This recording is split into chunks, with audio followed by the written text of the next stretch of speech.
singing an awful lot lately this week. And it's been great. I have did R&B on Friday night, and I did straight ahead jazz on Thursday and Saturday. And so it just felt right for me to instead just start talking, to get up here and sing a tune. And my nephew is going back to Los Angeles tomorrow, so it's really fun to have you here. And you're not bi-coastal, what is that called? You live in Dual City. You're right, yeah, exactly. Means I got 2 joints to stay at. You got 2 places to stay at, you lucky dog. And a third when you go see your mom in Palm Springs. That's right. That's so great. I know a lot of you have been raised in different religions, and I love this song just because Lionel Richie wrote it, and I think it was in about 1980. And when I first heard it, I was living in California at the time, and the song had so many lyrics that I thought to myself, I've never heard that song. There's so many lyrics. And when it first came out, it was more, so it was much faster, and trying to spit those words out was like, I never really memorized all that. Billy Joel was another one that I had a little fear factor with. But as it turns out, the more I sang this in non-denominational church settings, the more I realized this probably was one of my absolute favorite songs of the last century. And growing up a Catholic, there was this little ditty that we used to do, and that God is love, and he who abides in God abides in love. Oh, say it quick. Abides in love, abides in God, and God in him. Does anybody ever remember that? Did you ever do that? Okay, you were Catholic. Well, whatever. It's from the chapter John in the Bible. And the reason that I'm making this segue is that Lionel talked about how love would find the way, no matter what it is you are going through. Love will find a way. It's those 5 words that continue to come through in our life. And if it is true that God is love, then that means that God will help us find the way through that essence and that eternal energy, that God love that we feel and we experience. I see that they didn't have on the marquee what I was going to talk about today. But I thought that since it's the first Sunday after the solstice, I believe I'm right about that, right? The spring equinox, not the solstice, the spring equinox, that I thought that I would talk about the renewal of our spirits during the springtime. And how many people just love how much love you feel in spring? Yes? I'm getting nods. Yeah. Mm-hmm. Good. So hence, that's why I started out with that tune. Springtime is, in pagan cultures, a time of fertility. And there are a lot of rituals that can go on if you study the pagan culture. There's even right down to burning a big blazing fire, and then as it dies out, you jump over the embers so that you will be more fertile, symbolism for things like that. There are holidays that are celebrated within the calendar, the Christian calendar, the Jewish calendar, and they all have to do with the time of renewal. They seem to even pass over, because if you did certain things, you would be passed over and you would have this new life, which created, back in the Bible, the time of the Exodus. And then in the Christian calendar, it is about, when you find where Easter is, it really has nothing to do with the crucifixion of Jesus, but it is the first Sunday after the first full moon after the spring equinox, right? And I always wondered, how did they get that? Because, growing up Catholic, all we had was, we got Holy Week off. Well, as my kids got into public school, it was spring break, and it didn't land around Easter.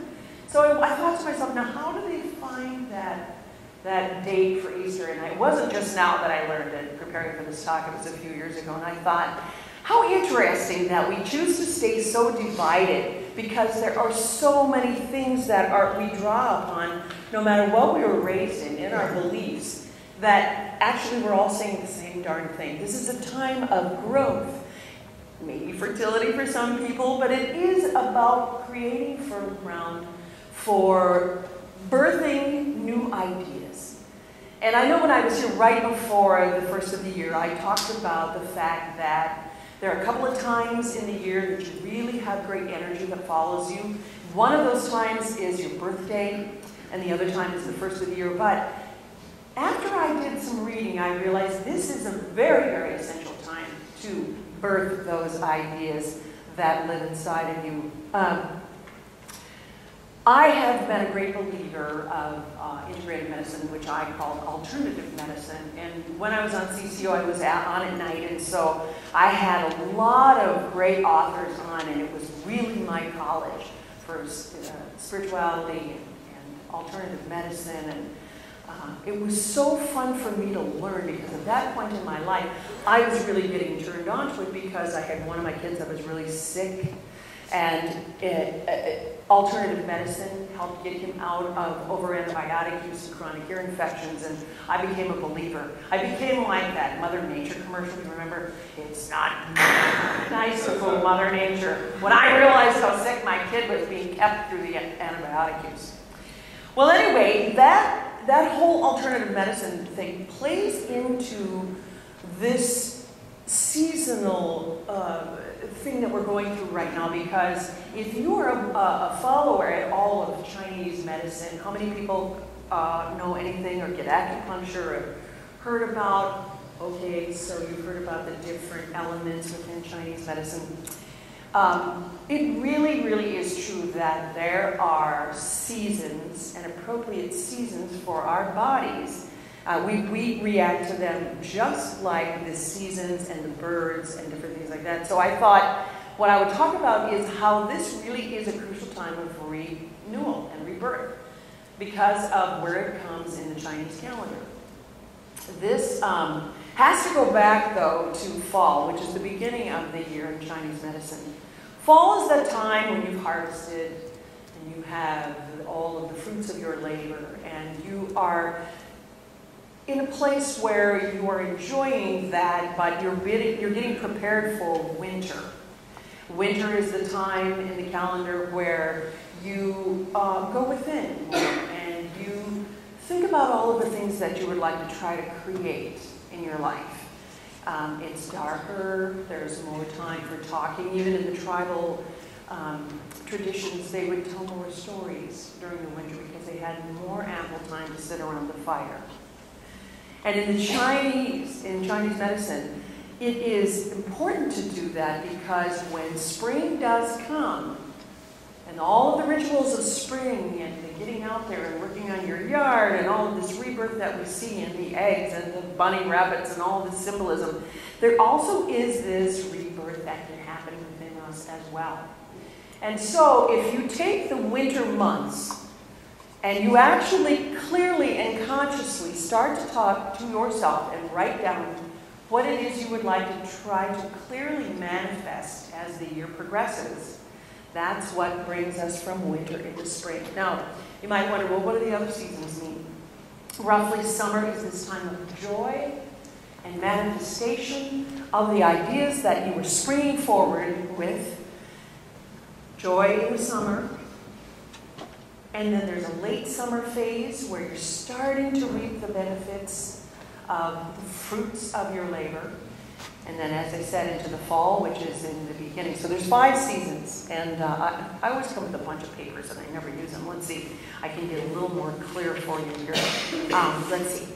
Winter is also related to your emotions. All of these seasons related to your emotions. And they're related to certain organs in your body. So, and this will all make sense in a minute when I get to it. In the winter, it's a water energy, and bladder and kidney are always affected in the winter months. And in your organs, the bladder and the kidney, the emotion of fear resides. Okay? In the spring, it's wood. And this, of course, it represents the springtime, the green. You wear green. You do cleanses in the spring, for example. Don't you motivated to do something new and start running and walking and maybe purify your body a little bit? Well, this is a great time because the liver is associated with the spring season in Chinese medicine. that if you wanted to clear your liver, this would be the time. Right now, there's some great detoxes that address the liver gallbladder. But you have to be careful because there's a yin and a yang to all of this stuff, okay? So that emotion that you might feel during a cleanse is angry, grouchy. Because that's the yin and the yang of it. You might feel cleansed, but you also are releasing a great deal of emotions, which is held in the liver. So remember that if you decide to do a cleanse. In summer, it's the small intestine and the heart. And so in the summertime, because of this manifestation, it's joy. And the yin and the yang of it is joy and shock. Late summer, stomach and spleen, that's worry. Autumn, large intestine, lung, and that is sadness. So, why did I want to talk about the spirit of renewal? Well, it's because I thought a lot of people just actively get into raking their yards and running more and feeling happier. But this is the time that you can take these things that you think about in your life if you have a clear, concise approach to what it is you want to manifest. This is the time to do it. And you think to myself, well, I'm so busy. How can I do that? Well, you prepare. You take and you honor the seasons. And you take that time where you go within, and then you realize you spring forth in the springtime. But here's something that really gets in the way for me is I get myself too busy. I don't know about all of you, but as I was preparing for not one but 2 talks this week, I had 3 gigs and babysat my grandson 3 days. And I just got back from a vacation. I feel like I need another one. And I'm thinking to myself, now what is it that I want to accomplish? And what, in reading all of this stuff, how am I falling short? Well, the truth is, I'm doing so much at times, which is a blessing. You know, we say in the music business, when it rains, it pours. That I find that there are times that I'm leaking energy. Like perhaps I'm not saying no enough. Like, yes, that's very true for me. I don't know how to say no very well. And how many people out there have that issue too? Yeah, okay. Well, I don't really know exactly how to change it. If I figure it out, I'll let you know. But the truth is, I have this great girlfriend who taught me so much, and I took classes from her. Her name is Kat Thompson. And you can look her up if anybody's writing down Kat Thompson, as it sounds. Emotional Technologies. And she really uses the Chinese 5-element theories in her work. And I studied with her on and off, and we were in a women's group together and did a lot of ritual with some other gals too. And her work is just, she's so clear about it. She doesn't necessarily, she writes for the Lifetime Fitness Club magazine. I forget what that one's called. But, so you'll find her work in there. But she reminds us that one of the ways that we can get clearer about whether or not we really have time in our lives is she takes a plate from her best china, and she takes Post-it notes, and she puts all of the things that she categorizes first. This is so Cat. On all of on this plate, of this china plate, and if she gets a phone call to come away and would you help me with this? Can you do this with me? She'll actually look and see how full her plate is.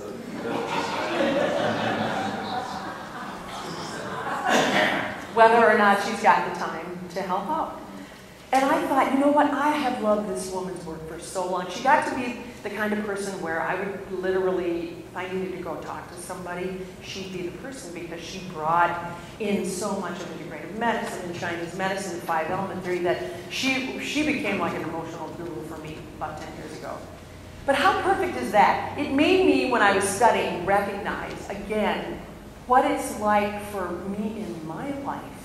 And when I want to try to spring forward and manifest the things that I want to in this life, where I have this vision that my CD after 6 years will be done this spring. And that I am not really doing that, but I have to hold that vision. I have to show up. I have to get these things in order for me to have this CD in my hands in the summer and to celebrate in pure joy. Okay? And the reason it's really important for us to create these ideas during springtime is because if you're in that great season of joy and you're thinking, now I'm going to do this and that, by the time you're in this fullness of spirit in summer and you